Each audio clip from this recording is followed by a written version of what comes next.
Hello everyone. आज के इस वीडियो में हम एक बहुत important topic stretch string and the wave equation और wave equation on the stretch string को ड्राइव करेंगे। साथ ही साथ हम ये भी देखेंगे कि velocity on the stretch string कितना होता है, उसको भी हम लोग ड्राइव करेंगे। सो चलिए शुरू करते हैं। सो बेसिकली पहले वेव इक्वेशन होता क्या है वो हम देख लेते हैं। सो बेसिकली एक पार्शियल डिफरेंशियल इक्वेशन, जैसे एक partial differential equation delta square u by delta T square equal to c square delta square u by delta x square, इसको हम लोग वेव इक्वेशन बोलते हैं। सो इसमें देखते हैं क्या क्या टर्म्स यूज हुए। पहले सी का मतलब होता है स्पीड ऑफ वेव। जो वेव है उसका स्पीड कितना है उसको हम लोग सी से नोट करते हैं। उसके बाद जो टी है वो ऑब्वियसली क्या होगा, टाइम। और उसके बाद जो ये एक्स है वो हमारा, उसको हम लोग बोलते हैं स्पेशियल डायरेक्शन। स्पेस में किस डायरेक्शन में वेव मूव कर रहा है उसको हम लोग एक्स से नोट करते हैं। और ये यू जो है वो क्या है, displacement of particle. Simply you क्या हुआ हमारा, डिस्प्लेसमेंट ऑफ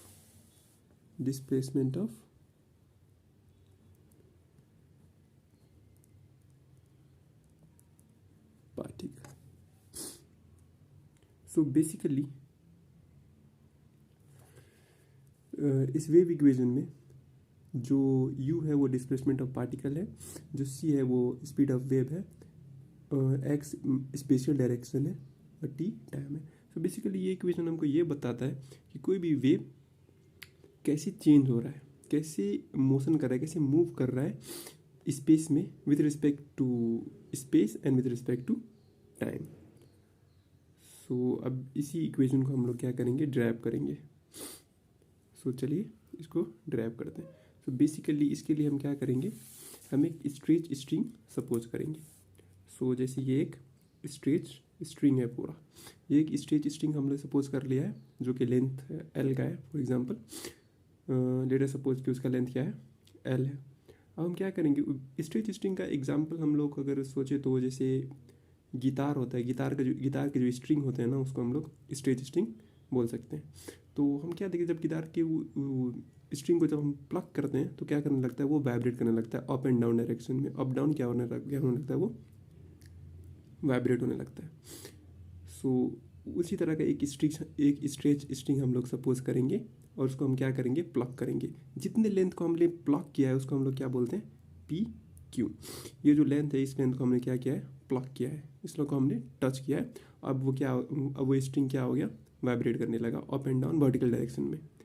सो अब इसके दो पॉइंट पे, पी और क्यू पॉइंट पे क्या लगेगा, टेंशन लगेगा ऑब्वियसली। जो क्यू पॉइंट पे जो टेंशन लगता है उसको हम लोग T1 बोलेंगे और जो पी पॉइंट पे टेंशन लगता है उसको हम लोग क्या बोलेंगे, T2 बोलेंगे। ऑब्वियसली ये पी और क्यू के बीच का जो डिस्टेंस है उसको हम लोग क्या बोलेंगे, डेल्टा एक्स बोलेंगे, डेल्टा एक्स। ओके, सो पी पॉइंट क्या हो गया, एक्स हो गया। अगर एक्स एक्सिस की बात करें तो पी पॉइंट हो गया एक्स और क्यू पॉइंट जो हो गया वो एक्स प्लस डेल्टा एक्स। दोनों के बीच का डिफरेंस कितना है, डेल्टा एक्स। सो इसी तरह से ये फिगर हो गया। अब इसी चीज़ को हमने यहाँ पे लिखा हुआ है कि consider a stretched string of length L is set into vibration by plucking it in between the point P and Q. Let the length of the string which is plucked is delta x. जिस length को हमने plug किया उसको हमने क्या बोल दिया, delta x मान दिया। ओके, अब इसी तरह से जो दोनों पॉइंट के टेंशन को हमने क्या माना है, T1 और T2। let T1 and T2 be the tension on the string at Q and P. Let T1 makes an angle alpha and T2 makes an angle beta with horizontal axis. So इतना होने के बाद हम अब क्या होगा, since ये spring जो ये वर्टिकल डायरेक्शन में मूव कर रहा है अप एंड डाउन, तो इसका हॉरिजॉन्टल मोशन नहीं होगा, इसलिए हॉरिजॉन्टल कंपोनेंट्स होंगे टेंशन के वो क्या हो जाएंगे, वो कुछ भी कंट्रीब्यूट नहीं करेंगे इसमें। सो हमने क्या बोला है कि as the horizontal component of this tension contribute nothing in the vibration of the string. So जो हॉरिजॉन्टल कंपोनेंट होंगे, जैसे जो क्यू पॉइंट की हॉरिजॉन्टल कंपोनेंट है T1 कॉस अल्फा और जो पी पॉइंट की हॉरिजॉन्टल कंपोनेंट है T2 कॉस बीटा, उसको हमने क्या सपोज किया, T।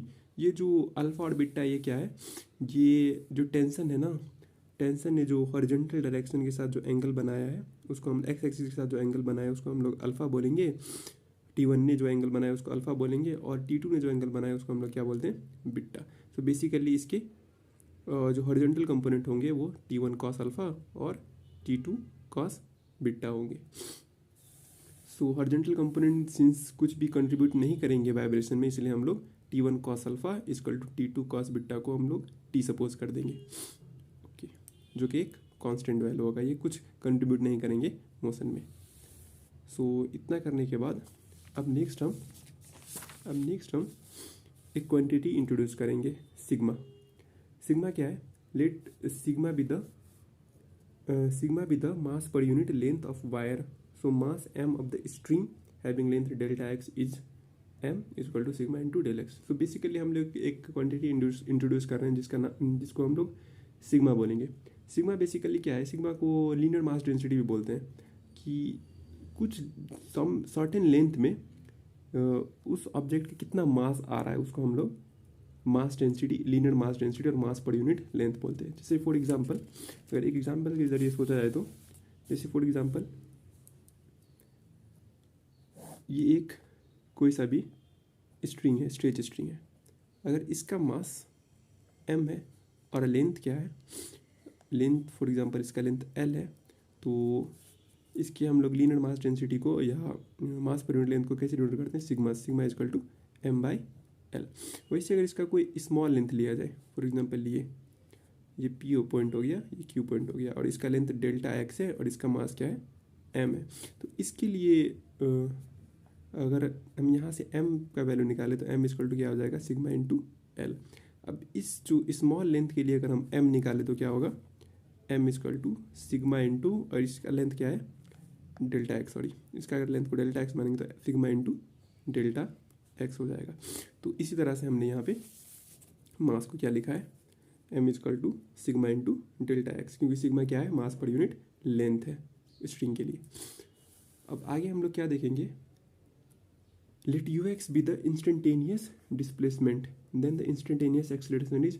अब यू एक्स हम क्या मानेंगे, एक इंस्टेंटेनियस डिस्प्लेसमेंट है, किसी भी पॉइंट ऑफ टाइम में क्या है, उस पार्टिकल जो पार्टिकल वेव कॉन्स्टिट्यूट कर रहा है, जो पार्टिकल मूव कर रहा है, उसका क्या है, इंस्टेंटेनियस डिस्प्लेसमेंट है। अगर यू एक्स इंस्टेंटेनियस डिस्प्लेसमेंट है तो एक्सेलरेशन क्या होता है, हमेशा डिस्प्लेसमेंट का डबल डेरिवेटिव होता है, तो वही एक्सेलरेशन को हम लोग कैसे लिख सकते हैं, del square u by del T square.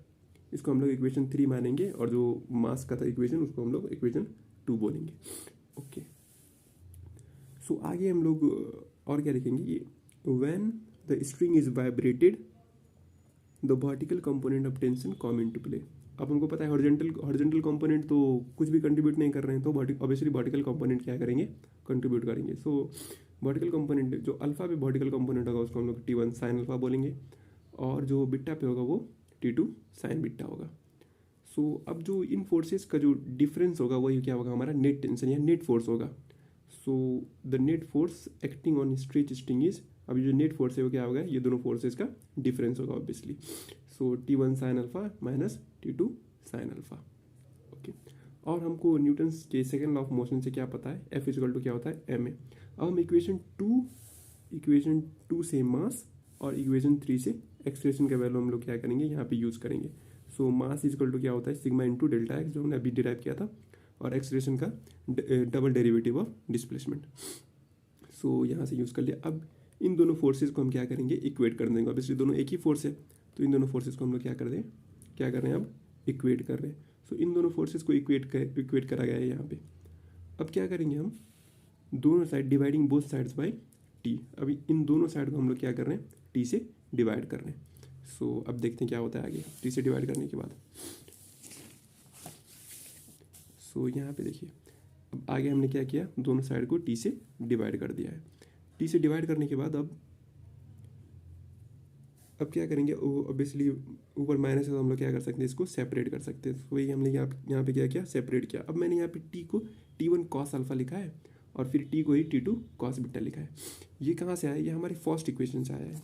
First equation में हमने क्या पढ़ा था कि जो हॉरिजॉन्टल कंपोनेंट होते हैं उनको हमने क्या सपोज किया था, T1 cos alpha T1 cos alpha T2 cos beta equal to T suppose किया था ना, तो ये दोनों क्या हुए इक्वल हुए, इसलिए टी के बदले हम लोग एक बार T1 cos अल्फा भी लिख सकते हैं और टी के बदले T2 cos बीटा भी लिख सकते हैं। सो हमने यहाँ पे यही किया है। सो हमने यहाँ पे एक बार टी के बदले T1 cos अल्फा लिखा है यहाँ पे, जो साइन अल्फा वाला टर्म था उसके नीचे cos अल्फा वाला, और जो बिट्टा वाला टर्म था उसके नीचे बिट्टा वाला टर्म लिखा है। ऑब्वियसली ये T1 के क्या हो जाएंगे, कैंसिल हो जाएंगे, और यहाँ पे T2 क्या होगा, कैंसिल होगा। सो ये जो LHS का टर्म है ये उसी तरह रहेगा, और उसके बाद ये साइन बाय कॉस क्या हो जाएगा, tan अल्फा, और ये sine beta by cos beta क्या हो जाएगा, tan बिट्टा। अब tan अल्फा और tan बिटा ऑब्वियसली क्या होते हैं, डेरिवेटिव होते हैं एट पॉइंट x और point x plus delta x के। तो हमने वही किया है, tan अल्फा क्या हो गए, डेरिवेटिव हो गए with respect to x at x plus delta x, और tan बिटा क्या है, डेरिवेटिव है del u by del x at point x। ऐसा क्यों हुआ, क्योंकि टेंजेंट हमेशा हम लोग क्या, जो tan होता है वो हम लोग को हमेशा डेरिवेटिव देता है with respect to x slope of tangent हुआ है। सो अब इसके बाद अब ये वैल्यूज़ हम लोग क्या करेंगे, इक्वेशन 6 में रखेंगे। तो ये हमारे इक्वेशन 6 था ना, इसमें हम क्या करेंगे, अब ये tan अल्फा और tan बिट्टा के वैल्यूज़ रखेंगे। सो ये वैल्यूज़ रखने के बाद अब इक्वेशन ऐसा बन गया, ये हमने वैल्यूज़ रख दी है tan अल्फा और tan बिट्टा के। अब हम क्या करेंगे, यहाँ पे इस टर्म को टेलर एक्सपांसन करेंगे। सो इस टर्म को अगर टेलर एक्सपांसन किया जाए, टेलर एक्सपांसन पहले होता क्या है एक बार देख लीजिए। सो टेलर एक्सपांसन बेसिकली क्या होता है, अगर कोई भी फंक्शन है, फॉर एग्जांपल एक फंक्शन है F x plus delta x, तो इसको हम लोग अगर टेलर एक्सपांसन करेंगे तो F x plus F dash x into delta x plus dot और भी बहुत सारे टर्म होंगे, तो हम टेलर एक्सपांसन के हिसाब से ये ऐसे एक्सपांड कर सकते हैं। फर्स्ट वही फंक्शन आएगा, उसके बाद उसका derivative into delta x plus उसका double derivative into delta x, ऐसे करते करते फंक्शन आगे बढ़ता जाएगा। सो इसको भी हम लोग ऐसे ही क्या करेंगे, ये फंक्शन को भी हम लोग क्या करेंगे, टेलर एक्सपांड करेंगे। तो टेलर एक्सपांसन करने के बाद क्या होगा, फर्स्ट में यही फंक्शन आएगा, और उसके बाद क्या होगा, इसका एक डेरिवेटिव इंटू डेल्टा एक्स हो गया, और बाकी के जो टर्म होते हैं उनको हम क्या करते हैं, हमेशा निगलेक्ट करते हैं, क्योंकि हायर पावर टर्म्स है वो बहुत इनसिग्निफिकेंट होते हैं, इसलिए उनको निगलेक्ट करेंगे। और ये जो ऊपर का टर्म था ये जैसे का तैसा नीचे आ गया। सो अब हम क्या देखेंगे कि ये टर्म और ये टर्म क्या है, सेम है, इन दोनों को हम लोग कैंसिल आउट कर सकते हैं। सो नेक्स्ट स्टेप में हमने यही किया है। नेक्स्ट स्टेप में क्या किया, वो दोनों टर्म कैंसिल आउट हो गए, और बाकी के टर्म जैसे कि तैसे LHS को जैसा का तैसा लिखा है, और बाकी RHS के ऊपर के जो टर्म बाकी थे वो टर्म क्या हुआ, यहाँ पे नीचे आ गया। सो अब दोनों तरफ डेल्टा एक्स है, तो डेल्टा एक्स को हम लोग क्या कर सकते हैं, कैंसिल कर सकते हैं। सो अब क्या बचा, sigma by T delta square u by delta T square equal to del square u by del x square. So अब ये जो टर्म है इसको हम लोग RHS में ले जाते हैं। सो RHS में ले जाएंगे तो टी ऊपर जाएगा और सिग्मा क्या होगा, नीचे आ जाएगा। So T upon sigma equal to, अब क्या हो गया, del square u by del T square equal to T upon sigma del square u by del x square. Okay, अब हम लोग टी बाई सिग्मा को क्या सपोज करेंगे, सी स्क्वायर सपोज करेंगे। सो ये इक्वेशन आ गया हमारा, delta square u delta T square equal to c square del square u by del x square. ये हमारा क्या है, वेव इक्वेशन है। सो इसी तरह से हम लोग वेव इक्वेशन को क्या कर सकते हैं, डिराइव कर सकते हैं। अब सी को हमने क्या सपोज किया था, सी स्क्वायर को T by sigma. So c equal to क्या हो गया हमारा, root under T by sigma. ये क्या है, velocity of wave on the stretch string का भी फॉर्मूला है। तो इसी तरह से हम लोग वेव इक्वेशन और velocity of wave on the stretch string को भी डिराइव कर सकते हैं। So thank you very much.